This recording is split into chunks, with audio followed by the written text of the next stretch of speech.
In this section, I'll be 13.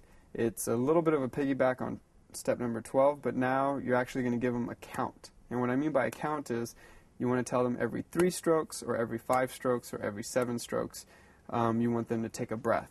And when they take a breath, always explain to them, never lift their head up in the front. To you, it may seem like, oh wow, that's great, they're learning, but it's not good because a couple of things. They'll injure their neck. Every time they go up, they're going to have problems. It's not the correct way of learning how to swim. You definitely want to make sure that they conquer the whole twisting their head side to side and taking a breath. So now that they've learned that correctly and properly, and they take their face from the floating position and they just do a nice slight little twist from one side, take a quick breath, put their head in the water, then do the same on the other side.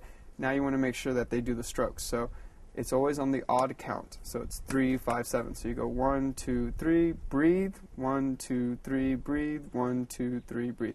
They never breathe on the same side. That's one thing you want to explain to whomever you're teaching. Don't ever, ever, ever breathe on the same side.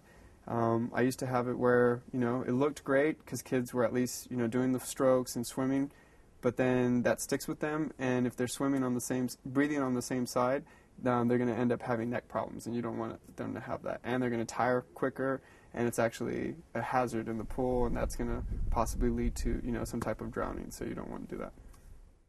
In this section, when you do the swimming with your arms, you can do it by steps. You can do it 3, 5, or 7.